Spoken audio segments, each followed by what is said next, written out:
think having a senior sponsor to progress your career in your organisation is invaluable.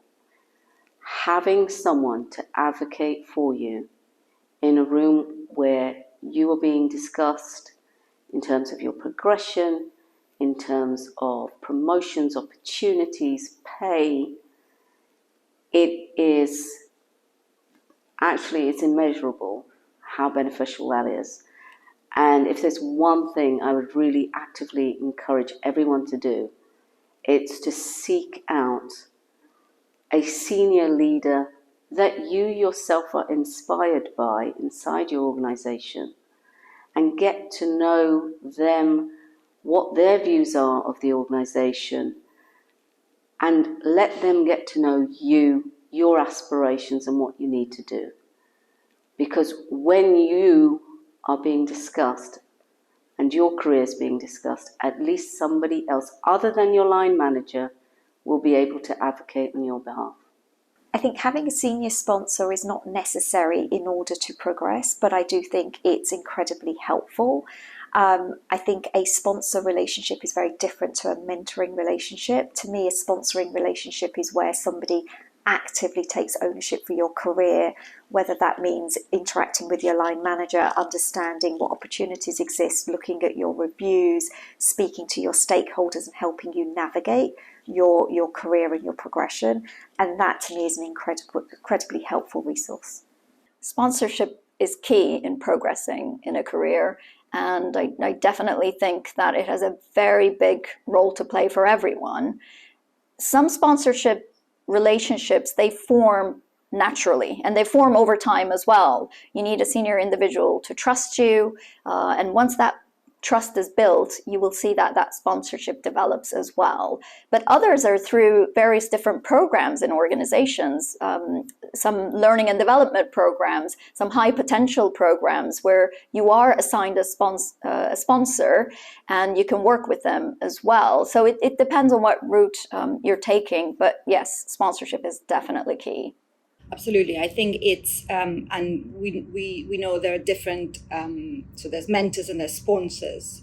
And I think both are hugely important and necessary. And having a sponsor in the firm is very, very important for you to kind of have an oversight and a sounding board on a senior level, which is not necessarily your day-to-day team leader that you can share the day-to-day concerns, but somebody who is sort of looking at you from upstairs and sort of leading you through the way. It's I don't think it's very easy to have one, because there's no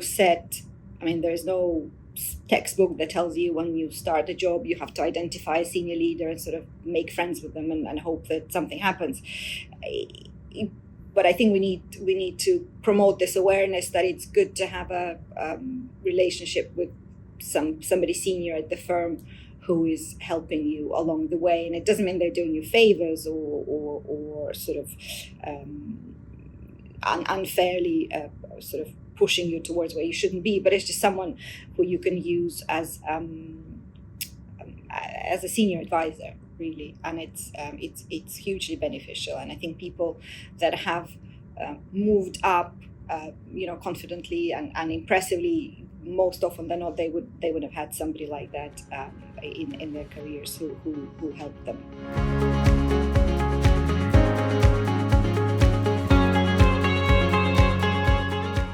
It's been transformative. So I've had people either challenge me to do what I didn't think I was capable of, or see potential in me that I didn't see myself, or push me all the way through to speak on my behalf when I wasn't in the room. And I think that's what real sponsorship and mentorship means for me. It is transformational. It's the conversations that happen when you're not there.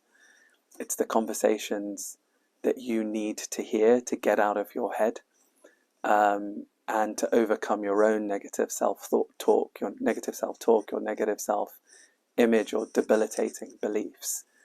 It needs someone to care enough to say that, to tell you and to hold you to account to be better. I think there's a real disconnect between knowing what you should do and actually doing it. But a lot of that comes down to being held to account, and wanting to deliver on what you've said. So for me, sponsorship, mentoring is critical if we're going to be able to create a new generation of diverse leaders. So the role of sponsors in my career has been varied. My move from Turkey to the UK has happened via sponsorship as well. I made my ambition known to my line manager at the time that I wanted an international career, and this opportunity for a 6-month short-term assignment came about, and I was put forward from the Turkish office, and that shows a lot of sponsorship in my view. And throughout my career, every different type of role I've taken, I've been encouraged by sponsors around me to apply for these roles, to just go for it and see what happens. And that's what I did. I always went for these roles. I got out of my comfort zone in a lot of the cases, and just saw where I would end up. And now I'm in a sustainability role, which is my personal passion, but it's also very important to the company. So those two areas coming together, it's worked out really well for me. It's getting to know your senior member of your organization. It's been very interesting to hear how they got to where they are, listening to their journeys, challenges, and how they managed to overcome. Everyone has own unique story. At the same time, it's also interesting to see common characteristics across senior members.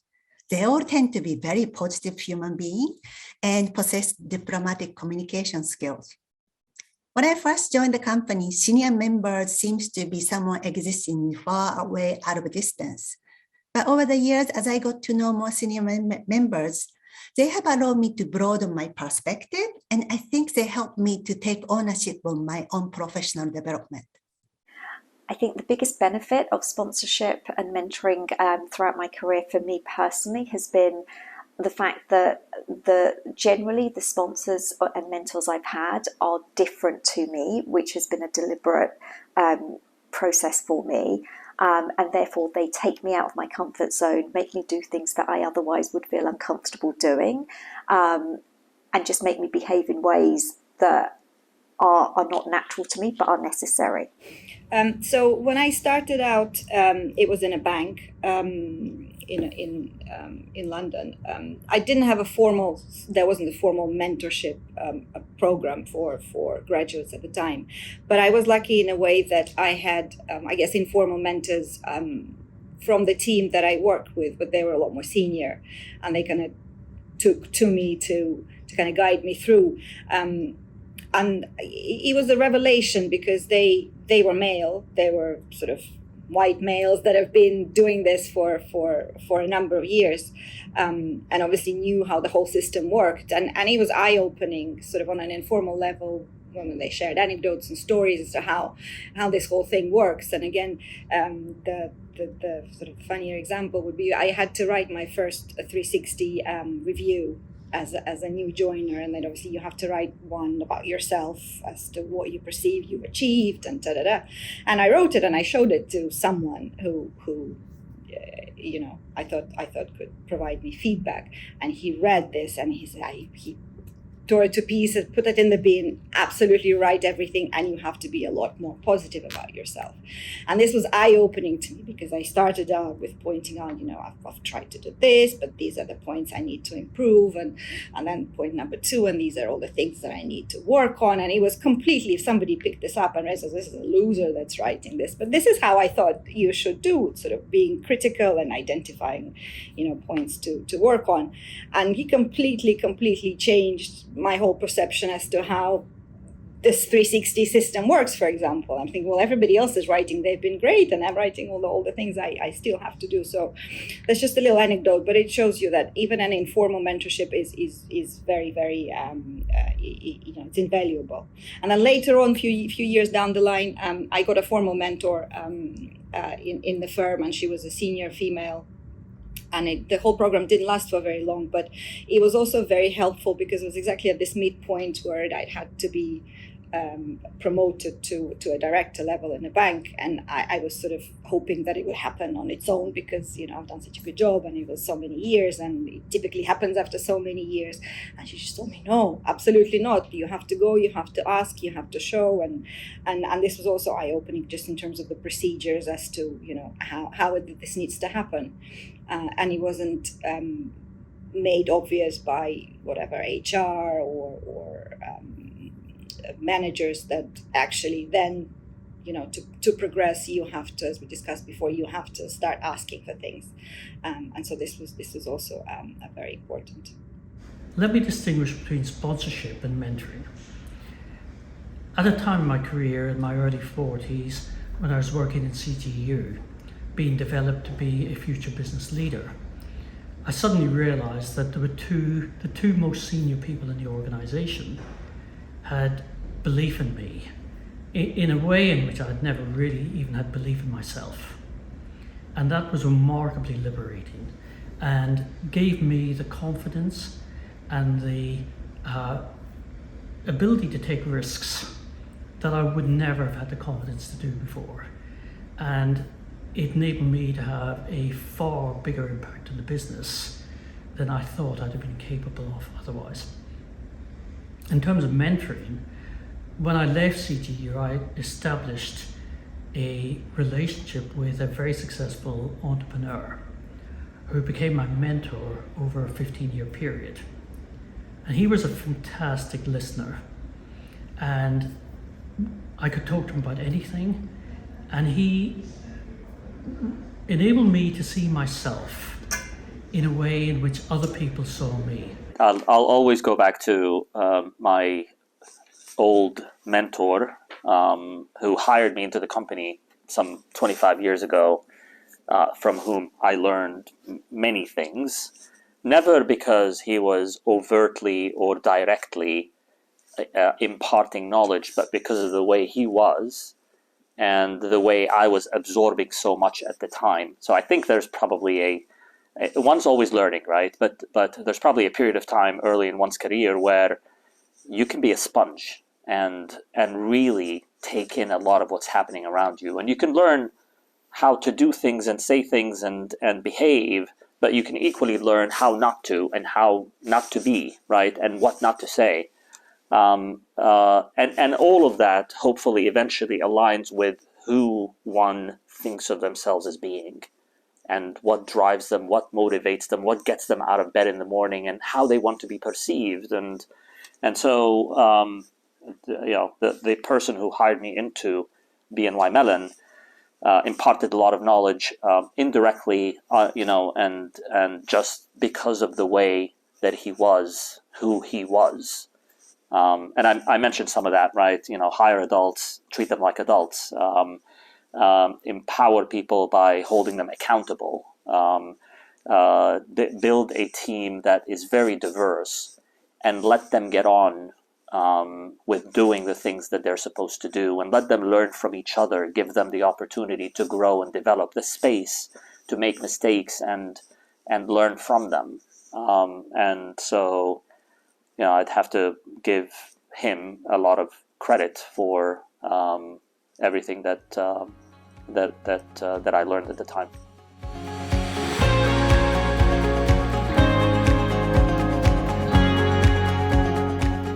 So far, at least 3 times in my career, mentors and managers have seen something in me and given me opportunities bigger than what I was then doing. I embraced these opportunities and rose to the challenge. Everyone should take these opportunities to heart. Don't be afraid. So I was a sell-side analyst for a long time, but I wanted to make the transition to become a portfolio manager. And one person saw the insight and intellect that I had and felt that I could make that transition.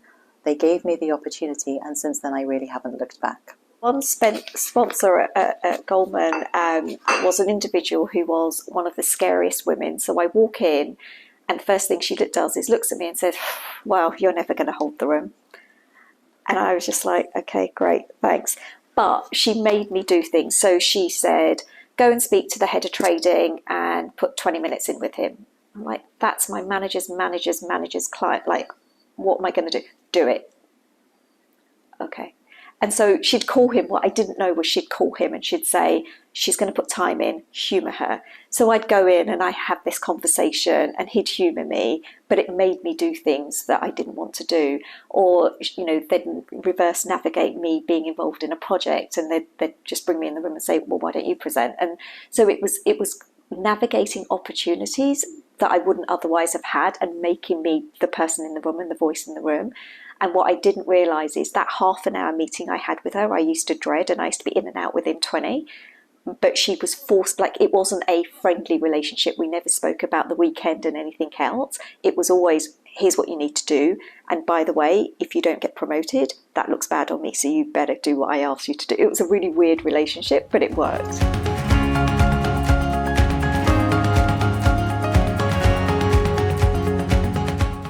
The first thing is they've got to get you as an individual. Secondly, they've got to have tremendous chemistry with you, which involves fantastic listening skills.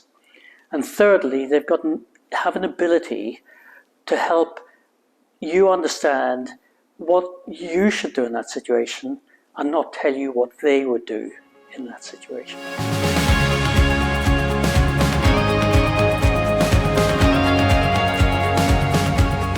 Don't be complacent, keep it up. Never ever slack with networking. I learned way too late. So I think networking is really powerful and really important. As part of your toolkit to become a future leader, you really need to think about how you integrate it into your life in a continuous way. One of the things to think about is developing those meaningful relationships. So being introduced to people or making the effort to be introduced yourself, and always think about, are these people interesting rather than are they useful to you? Because you never know at what point that relationship might have benefits both ways. And the other tip to remember is it's not just about the initial interaction and a connection on LinkedIn. It's how do you follow up? And particularly in a world of hybrid, you can very easily say to someone, can I have 20 minutes? And 20 minutes is a really good number because it doesn't seem excessive. Can I have 20 minutes? Your CV or your experience looks really interesting. I'd like to learn more about it. Or I would like your advice, because everyone likes to be asked for their advice. So following up is really important. And maybe asking them as well, have they got anyone else that they can introduce you to on a particular topic? And that's a really good way to build up your network. But always think about networking as something as part of your toolkit and something that you need to build into your career aspirations. Be honest with the person that you're developing the relationship with. If you want it to be meaningful, it can only be meaningful if you are honest with them about what it is you want to learn from them. So I'll say that again, you're there to learn from them. They will learn aspects from you, but you need to be really clear and honest with yourself why you're networking with them. What people tend to do is choose mentors or sponsors who are like themselves, rather than people who are sitting in positions or behaving in a way that they aspire to be. And it's uncomfortable, right? When you approach someone who isn't a friend, they're there for a purpose. But to me, I've tried, my network is full of people I like as well as people I aspire to be like, at all levels. And to me, a mentor should be somebody who gives me honest advice and guidance, rather than someone who I kind of talk about my weekend to for the whole hour. That's not the purpose. And so I'm very intentional about those relationships.